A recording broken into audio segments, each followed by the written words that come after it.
What do Arnold Schwarzenegger, Camila Cabello, Jerry Seinfeld, and Bill Maher all have in common? They've all recently remarked in public that they've read the diary of Marcus Aurelius, who became Emperor of Rome in 161 AD.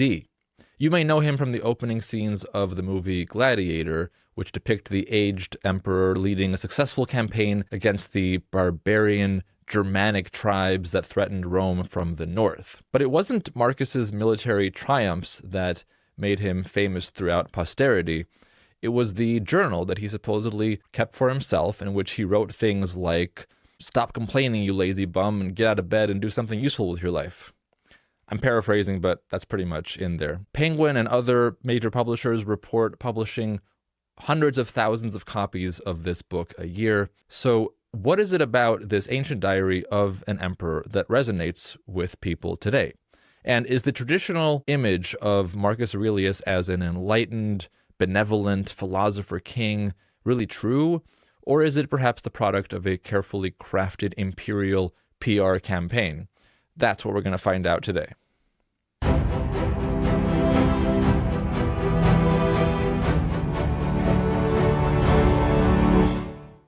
Hi, I'm Lantern Jack, and thanks for tuning in to Ancient Greece Declassified.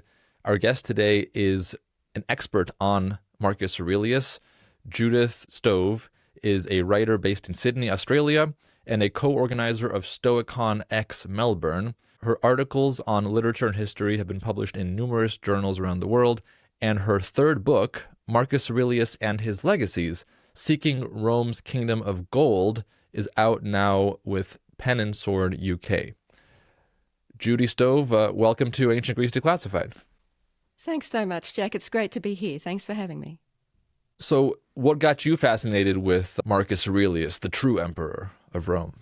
I guess it was after I'd kind of got into Stoicism a bit. I first read the Meditations when I was about 18, and it struck me, and it kind of may have left its traces. I firmly believe that when you read great works of literature, even if you're not quite ready for them, in the sense that you don't necessarily get them at the time, but I firmly believe that they kind of work on your soul in the interim, so that when you come back to them, they've already made some transformations within you, and then you're more ready to receive what the literature has to say. And so that was very much my case with Marcus. When I came back to Marcus just a few years ago and first looked into his Greek, I was just struck by how beautiful it is, how idiosyncratic, and how in a lot of ways it's kind of as if he was writing Greek as you might write Latin, in a kind of a very compressed way, cramming so much meaning into his words. So that's where I was really got interested in Marcus. And then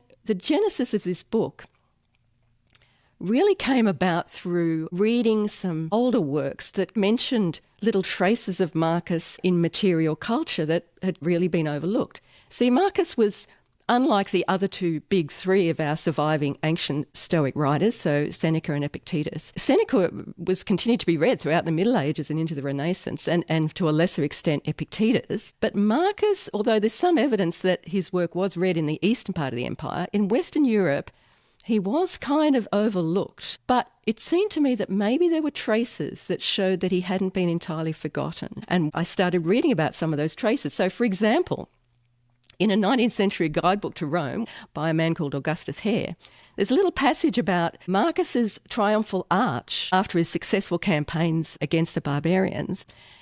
And I read about this plaque that now sits on a building on the Corso there that's by a pope, and I think it was Pope Alexander VII, saying how proud he was that he removed the arch, which was a bit of an impediment, it was in the way.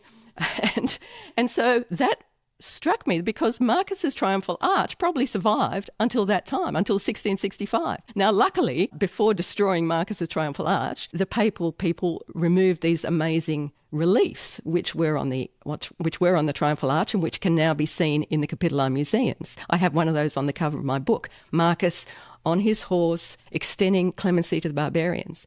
But I thought, well, hang on, that's a very late time for Marcus's triumphal arch to have survived. And then when you think about Marcus's equestrian statue, how did that survive? Well, we know that survived partly because Some people thought it represented Constantine. Some people thought it represented other people altogether. Theodosius was another candidate. We know that it represented Marcus, but people didn't at the time. It was like, okay, we've got some hints in culture coming through now. And it seemed to me, well, maybe Marcus, supposedly the most neglected of our ancient big three Stoics, was actually hiding in plain sight all along. So that's kind of where the book came from and what I've been trying to tease out through the chapters of the book.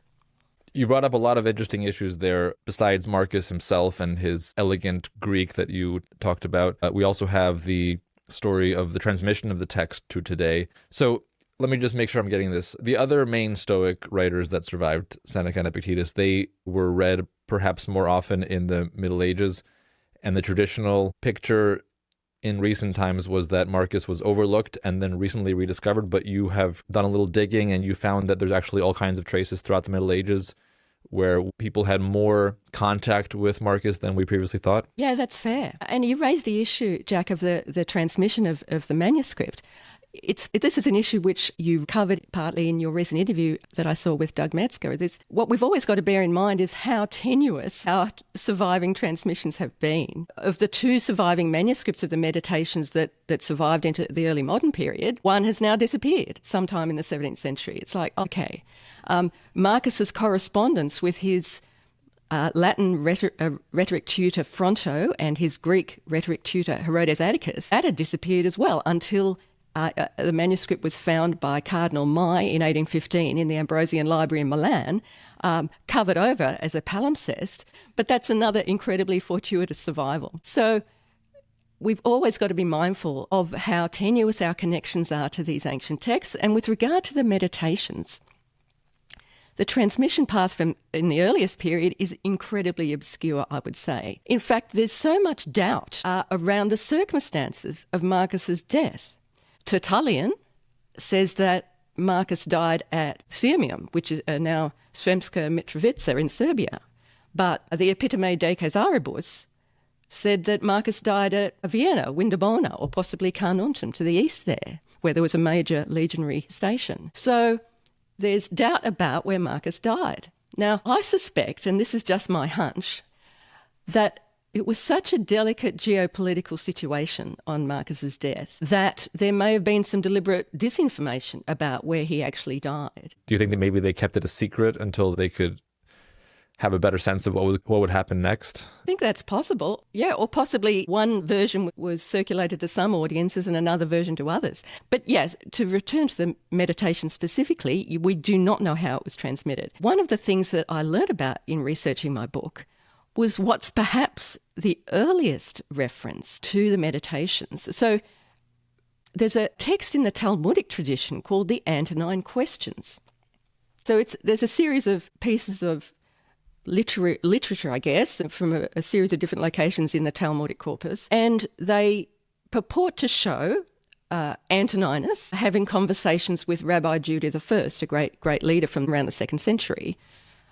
And different scholars have said, well, was this Antoninus? Well, it could have been Antoninus Pius. It could have also been Caracalla. It's even been suggested it could have been Lucius Verus, Marcus's co-emperor. But the most likely candidate for the Antoninus is, in fact, Marcus Aurelius. And one of the reasons for that is that some of these questions and answer exchanges do have some Stoic echoes. And one scholar who's written about it was Wallach, who suggested that it may show that Marcus's meditations were already widely in circulation and were popular reading within a generation or so of Marcus's passing in 180. And that would be fascinating if this very first work of Marcus fan fiction was not in either Latin or Greek, but actually in Hebrew and Aramaic. So that's a very tantalising suggestion and one I go over in my book. But other than that, the first well-known reference to the Meditations is in the 4th century by Themistius. Let's just rewind a little bit, okay, because this is a lot of information to process for people that are not as familiar with the Stoic texts as some of our other listeners. So there's only 2 manuscripts that survive of Meditations. Is that what you said earlier? 2 survived until the early modern period, and one of those 2 disappeared in the 17th century. Okay. So our current texts, our current editions stem from those 2 manuscripts, ultimately, right? That's correct, yep. We do not know the history of the text that led to those manuscripts, right? Like, we don't know how it was published. We don't know if Marcus himself published it. There's so many obscurities around the transmission. So when I've heard other scholars talk about Marcus's meditations, they express a lot of confidence about the circumstances under which it was published. Like they'll say, oh, this was for sure a private work, not intended for publication. But since we don't really know that much about it, how can we be so sure? And what's your theory about how this text became, published? I don't have one, Jack, but I think you're absolutely right. A lot of people say with great confidence he never intended it to be published. Whereas I'm not so sure, as I say, because there are these hints. But if the scholars of the Antonine questions are right, then the meditations were being read and were popular and were being translated into Hebrew within a generation of Marcus's death. So that suggests to me that there must have been a transmission, but of course it's impossible to know what that was. As for what Marcus's own intentions were, that's another level again of uncertainty, right? All we can really go on is the events. We really can't be sure of his personal motivations around it. So we don't have any surviving testimony about him ever leaving instructions to anybody about his papers or whatever after his death, right? I've seen nothing to that effect. And as I say, with the confusion around the circumstance of his death, I'd say, it would be next to impossible to know about it. I think most scholars, though, believe that this would have been published after his death, right? Yes, I would say so, yeah. But again, hard to know. You also mentioned in your book the written correspondence between Marcus Aurelius and several luminaries of the day like Herodes Atticus and Fronto. Is it possible that those correspondences would have been published early on as well? It's believed that they were. They were actually quite celebrated. Fronto was a world figure at that stage. So there's a suggestion that it was Fronto's family who ensured the survival of those letters and the publication of them. So what do those tell us about the young Marcus?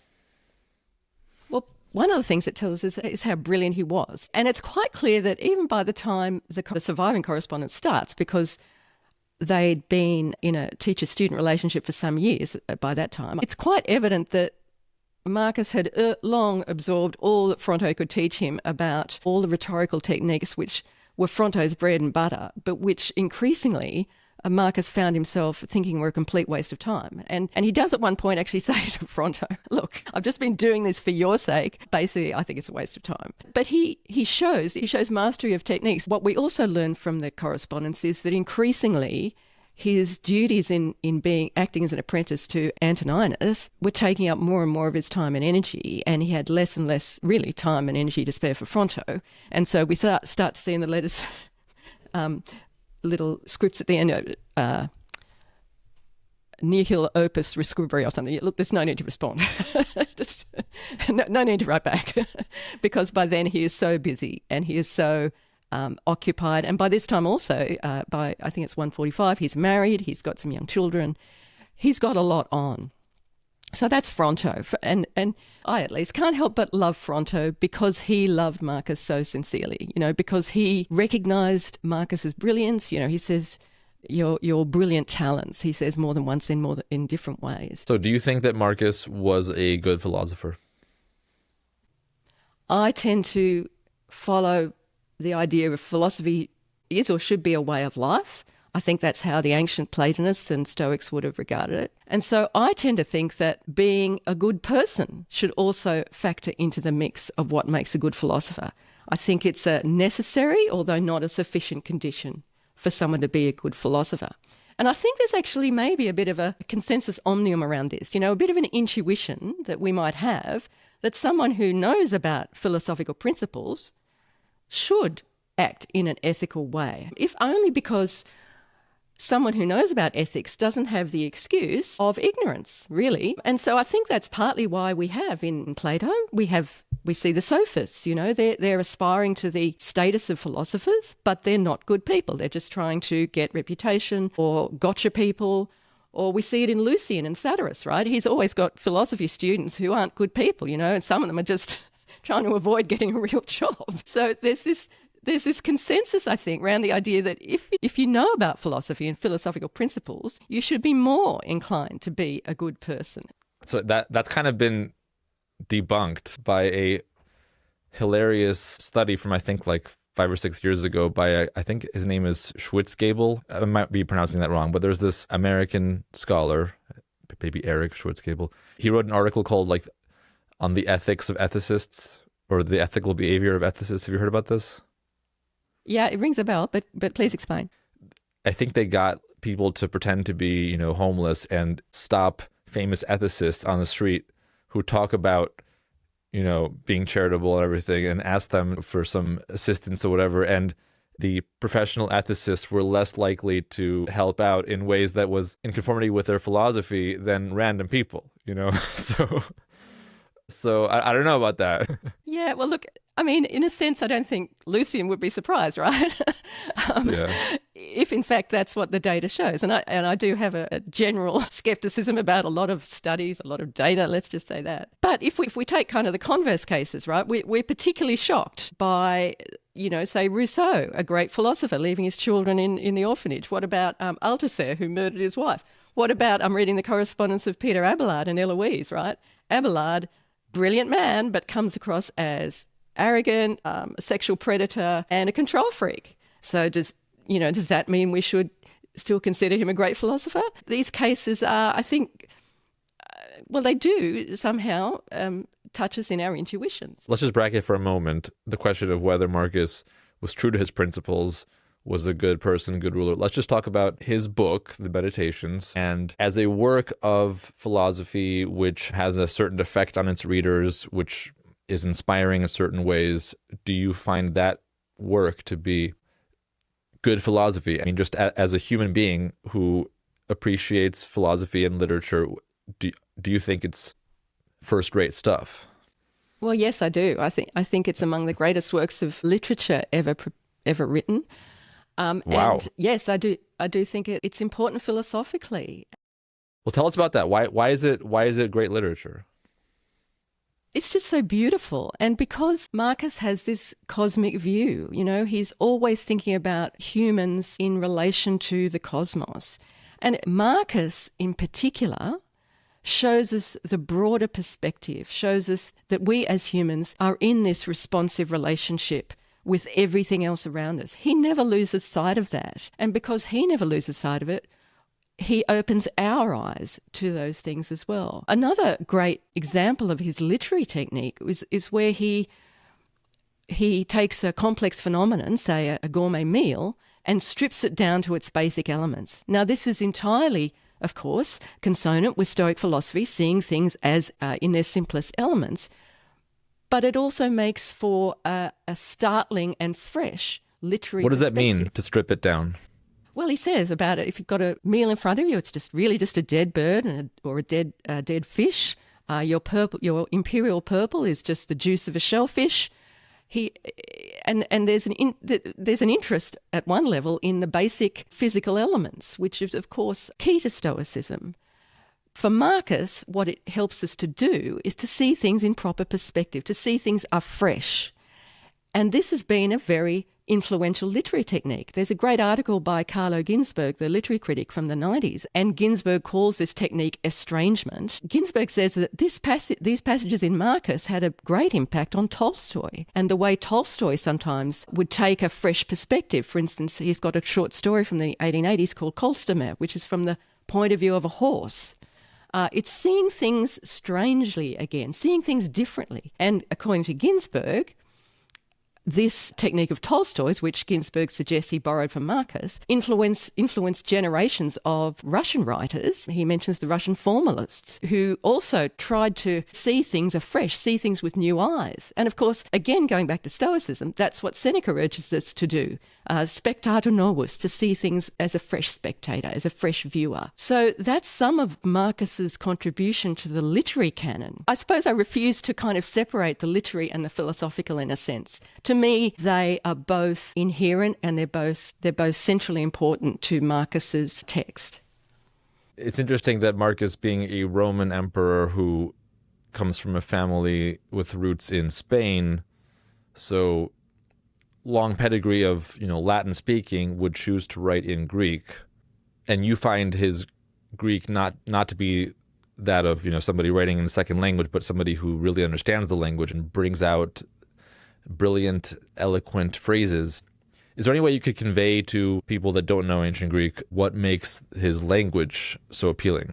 It's kind of tough. And I think this is obviously an issue about all translations from other languages. Why not write in Latin? Well, he was consciously writing in a philosophical tradition. I think he found that Greek enabled him to express things that maybe he couldn't express in Latin. Going back to Cicero and Seneca, Roman philosophers were always complaining that they couldn't express what they needed to as it was possible to do in Greek. That's all in the background. For Marcus, Greek was the language of Plato. It was the language in some ways, I think, where he felt most at home expressing philosophical ideas. As many of our listeners will know, the educated Romans were fully bilingual. But Greek offered some extra flexibility perhaps. Perhaps it was just a greater range of vocabulary that Marcus deployed, and sometimes he even coined words. He's also, and this is important to note too, he's going back to writers such as Heraclitus at times. So again, he's borrowing from pre-Platonic Greek sources. So there's such richness there. He's somebody that actually understood the entire tradition of Greek philosophy. Absolutely, yeah. He draws from so many different aqueducts, you might say, of Greek and Latin culture. It's just. Yeah, I find it brilliant to look at. It's also really hard to translate too. I don't know if you've tried to translate Marcus. It's not straightforward. There's so much there. There's so much meaning. And translators have always said about Marcus. He packs so much meaning into his very compressed phrasing.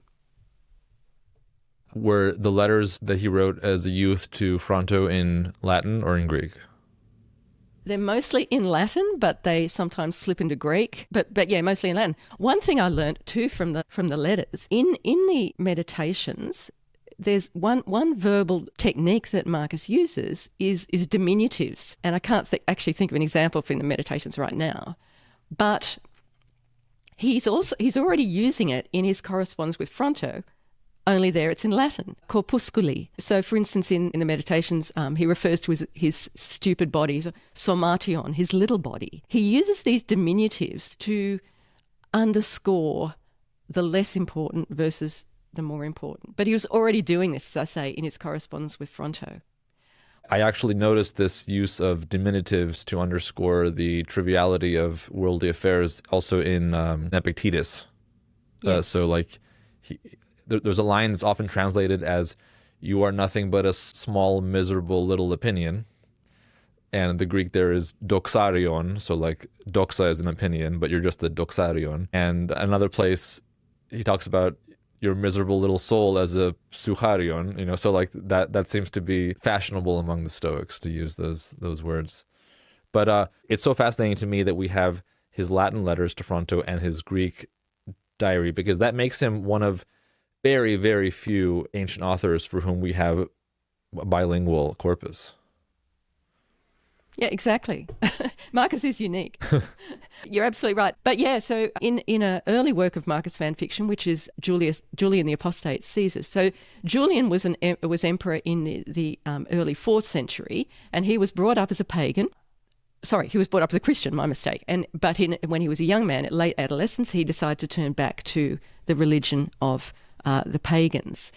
He had a brilliant imperial education, and we actually have a lot of his surviving writings. And one of them is a work of Marcus fan fiction, and it's also got lots of Platonist kind of echoes. It's also very funny. It shows a competition that the gods hold for who's the best emperor. And long story short, Marcus wins the competition. But when Julian is having Marcus speak, he uses these diminutives. So I think it was even as early as that, it was associated with Marcus's style. Interesting. Okay. So when I think of the ancient world, I do something that we're told in classics education not to do, which is to always try to see parallels with the modern world. And when I think of how so many celebrities today leak information or pretend that something was leaked when maybe they allowed it to be leaked, and that gives us an inside look into their life, which either gains them notoriety or fame or admiration or whatever, any kind of publicity, and there's no such thing as bad publicity. And when I think of how polished these supposedly personal writings of Marcus Aurelius were, like his diary and his letters to Fronto, all these things end up in the public sphere. And I'm just thinking, is it possible that he wanted these things to be leaked to create a certain image of himself? It's certainly possible. But again, this is, in a sense, that'd be speculating about his own motivations, which, as in the Stoic tradition, there's no point in doing that. As Epictetus says, why on earth did that person do that? It seemed good to them. To me, in a way, we're never going to know, right? Unless some more evidence turns up, which somehow I don't think it will, but it'd be wonderful if it did. Maybe there'll be some archaeological evidence from the Danube frontier, which might shed some light. Well, I guess my point is that, going back to the point I mentioned earlier, I just find that a lot of these scholars that talk about Marcus, they seem very confident that these things were published without plan, without Marcus intending to be published. And the idea that maybe he wanted them to be leaked is seen as a more fanciful theory, right? But to me, they're equally uncertain because we just don't know, you know what I mean? So, like, I'm not saying that he leaked anything. I'm not saying that he did this PR campaign, but the idea that they were published posthumously by, people that collected his papers is also highly uncertain. I absolutely agree, Jack. I'm always surprised by the confidence with which people say, oh, they were never intended to be published. Well, we just don't know. And as I say, that whole period that I touched on earlier, around and after Marcus's death. So Marcus died in March of 180. Whether it was at Sirmium or Vienna or Carnuntum, we don't know. It wasn't until the following October that Commodus was presented to the people in Rome. So there was a period of 7 months about which we know nothing. And that in itself, as I mentioned before, has allowed lots of speculation to develop. Even the records of where Marcus's final burying place were, they've formally been lost as well. One of the material remains I looked at in my book is Marcus Aurelius's column. Now, I didn't look at the relief depictions around the outside of the column because that's been treated at great length by art historians and so on. What I was thinking about is Marcus's column as possibly a funerary site because... So hold on, just to fill in our listeners. So there is a column in Rome that's still standing that depicts his campaigns? Yeah, so the column depicts the campaigns against the barbarians, and they're of a high artistic quality, and they provide a lot of interesting evidence about the campaigns. But there's also formulaic elements. A lot of them were kind of borrowed from Trajan's column, which also survives. So there's some elements that are common to both. But I wasn't interested so much in the reliefs on the outside as the function of the monument itself. Now, Trajan's column definitely was for the reception of his ashes. Now, that was a bit of a sensitive matter because people weren't supposed to be buried in that kind of manner, or at least there were certainly sensitivities around it. Was Marcus's column intended as a funerary site as well? So these questions have been asked and remain open, I suppose. And the other thing to kind of, and again, just to take a slightly broader view for a moment, is to think of Rome at that time. The area around Marcus Aurelius' surviving column was part of the Campus Martius, as it was. It was an open area, and it was also in kind of location in relation to Augustus's mausoleum. But this whole area was a site devoted to the emperors, their families, and their memories. And so, thinking about the column, was the site of Marcus's eventual funeral back in Rome? Was that around there? And then there is some evidence, finally, of where Marcus's ashes came to rest, and that is some inscriptions inside Hadrian's mausoleum, now the Castel San Angelo. The inscriptions for themselves were lost very early on, but there was also some early records of them, early transcriptions of the funerary information inside Hadrian's mausoleum. So we know that finally, after all the uncertainty and the confusion around his death place and so on, Marcus's remains were finally laid to rest in Hadrian's mausoleum, along with those of his predecessors. So he was buried in Hadrian's mausoleum, and Hadrian, Trajan, Antoninus, and Marcus, they formed this streak of good emperors, so to speak. Then we get Commodus, the son of Marcus, who's depicted by Joaquin Phoenix in Gladiator, a bad guy supposedly. And that's kind of interesting because, the five good emperors, the first four, they didn't pick their biological sons as their successors, right? They chose instead to find proteges who were as competent as they could find, and that's what seems to have enabled them to have this streak of good emperors. And then Marcus comes along and he picks his son, and then all hell breaks loose. Do you think that was a mistake on his part to pick his son? Yeah, so this was considered part of Marcus's legacy from a very early stage. So as early as Julian the Apostate Caesar's, so this is the early 4th century, the gods actually interrogate Marcus. Well, how come, you were so indulgent to your hopeless son? So, that aspect of his legacy became an issue very early. I think Marcus, having one son surviving to adulthood, had to choose him as his partner, as he did first, and then his heir. There would have been civil war otherwise. But the other thing to note too, and this is something that again doesn't often get drawn out, the fact that there was the Antonine peace, if you like, the succession of the good emperors, part of that was due to good luck, or luck at any rate. Antoninus lived another 20 years after he took on Marcus and Verus as his heirs. And so, well, that was probably surprising. The other thing, a factor here too, was that Antoninus and his wife, Faustina, I think had 4 children, including one boy, but only one child, a girl, survived to adulthood. That was Faustina II, Marcus's wife. Now, if Marcus's male cousin had survived himself, Marcus probably wouldn't have been a successor. So those are other issues of fortune that also influenced the course of events. So what we think of as the great Antonine peace was at least in part simply good luck. And that tends to get overlooked. A Stoic person looking at this would say, this is the confirmation of the Stoic idea that you should never make bold plans, because ultimately a lot of what happens is not up to you, and you can be the best ruler in the world. You can be a philosopher king. You can reign over decades of peace and prosperity. But ultimately, when you're gone, and even earlier, it's not up to you what happens.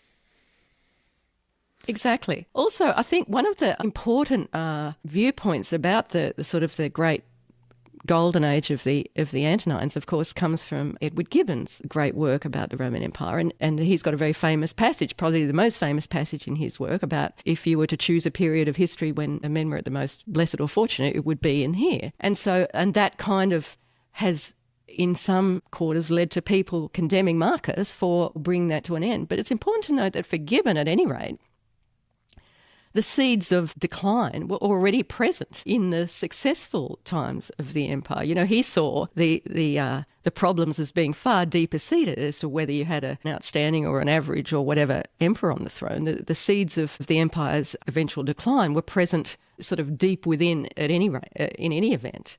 So that's a more nuanced view. And in fact, Gibbon is quite nuanced about Marcus and Commodus. Gibbon points out, which is quite correct, that most of our sources say that Commodus wasn't terrible himself. He was just a bit simple, I suppose. And I think Herodian actually uses that term, or maybe it's Cassius Dio. But the sources say, look, he wasn't actually a monster. He wasn't a Nero or a Caligula. He was just a bit insufficient and poorly led. And that's what the real problems were. There is evidence that both Marcus and Faustina knew that Commodus wasn't really up to the job. So I think there's certainly room for some question around the choice, but also, as I say, that really Marcus had to make Commodus his heir. There really wasn't an option otherwise. I mean, he did.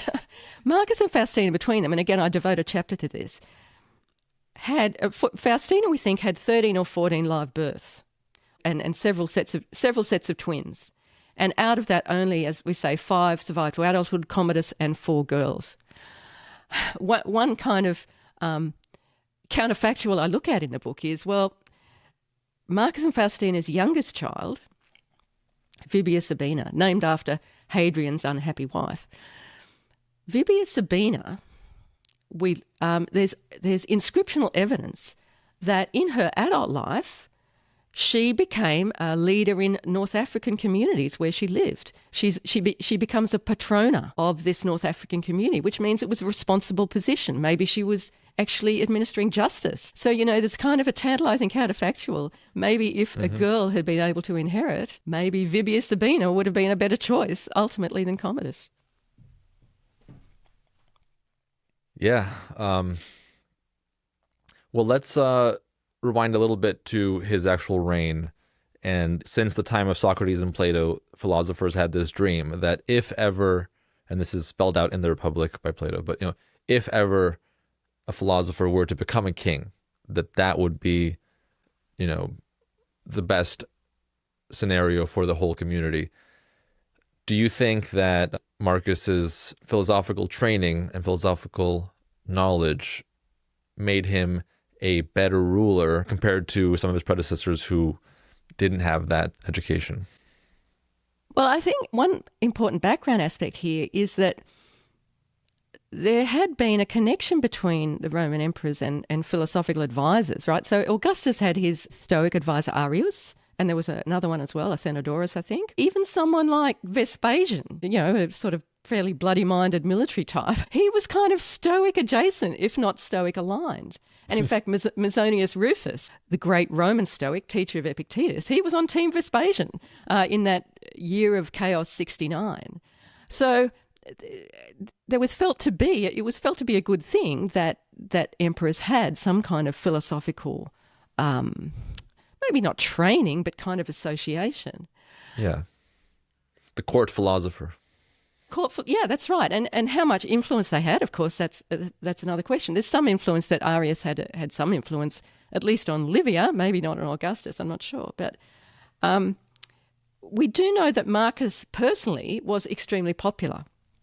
In the and I took my title, Marcus Aurelius and His Legacy, Seeking Rome's Kingdom of Gold. I took the Kingdom of Gold idea from the historian Cassius Dio, who says that on Marcus's death, it was as if Rome went from being a kingdom of gold to a kingdom of rust and iron. So that kind of encapsulates the idea of Marcus, even at the time. And Cassius Dio was a younger contemporary, right? He kind of, his lifetime overlapped with Marcus's. So that's how it was kind of viewed at the time. So Marcus personally was very popular. We know from the Fronto correspondence, Fronto says, when the carriage with Antoninus and Marcus is going along, people kept stopping it so they could grab Marcus and kiss him.